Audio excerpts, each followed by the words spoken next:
আমরা এখানে টোটাল যে বীরভূম জেলা ট্রাক ইউনিয়নের যে সংগঠন যে অ্যাসোসিয়েশন আমরা সব টোটাল আমরা কিন্তু অ্যাসোসিয়েট রাজগ্রাম থেকে শুরু করে ইলামবাজার অবধি প্রত্যেকটা সংগঠনের প্রতিনিধি এখানে উপস্থিত আছে, সভাপতি এবং সেক্রেটারি। আমরা we are all associate of Birbhum truck association.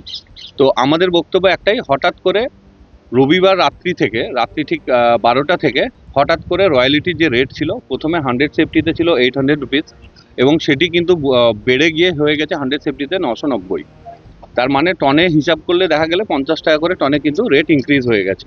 তো রেট বেড়ে যাওয়ার কারণে আমরা কিন্তু সঙ্গে সঙ্গে রবিবার দিনকে বিকালবেলা একটা মিটিং করি ছুটি লজে, এবং মিটিং করে আমরা কিন্তু সবাই মিলে সিদ্ধান্ত নিই, যদি এইরকম রেট যদি ইনক্রিজ হয়ে যায় রয়্যালিটিতে, আমাদের ট্রাক মালিকদের যে বর্তমান পরিস্থিতি, যেভাবে রাস্তাঘাট ব্রিজপত্র ভেঙে আছে, যেভাবে আমরা হ্যারাস হচ্ছি এবং ট্রাকের যে রেভিনিউ আসছে আমাদের, আমরা কিন্তু কঠিন পরিস্থিতির মধ্য দিয়ে আমরা পার করছি। তার জন্য আমরা সিদ্ধান্ত নিয়েছি যে যদি আমাদের যে এই রেট, আগের রেট যেটা ছিল, এক্সিস্টিং যে রেট ছিল, সেই রেটটি যদি না রাখা হয়, মানে টনে 200 টাকা রেট না থাকে, যদি 250 টাকা ইনক্রিজ যেটা আছে এটা হয়ে যায়, তাহলে কিন্তু আমরা ট্রাক কিন্তু স্ট্রাইক করব। স্ট্রাইক বলতে আমরা বেসিক্যালি আমাদের গাড়ি কিন্তু পাথরে চলে, কিছু সংখ্যক গাড়ি বালিতেও চলে।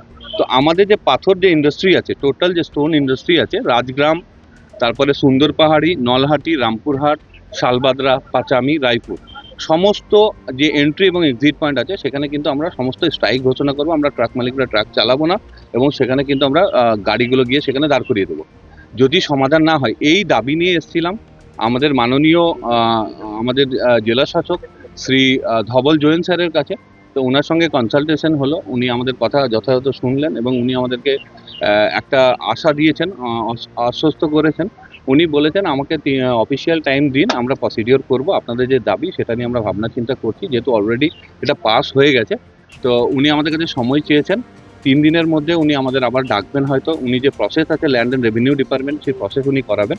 যদি তা না হয়ে থাকে কিন্তু আমরা কিন্তু আগামী যে সোমবার আসছে, আগামী সোমবার মানে আজকে মঙ্গলবার, আগামী সোমবার দিন কিন্তু আমরা কিন্তু স্ট্রাইকের দিকে যাব। স্ট্রাইক ছাড়া আমাদের বিকল্প কোনো রাস্তা নেই।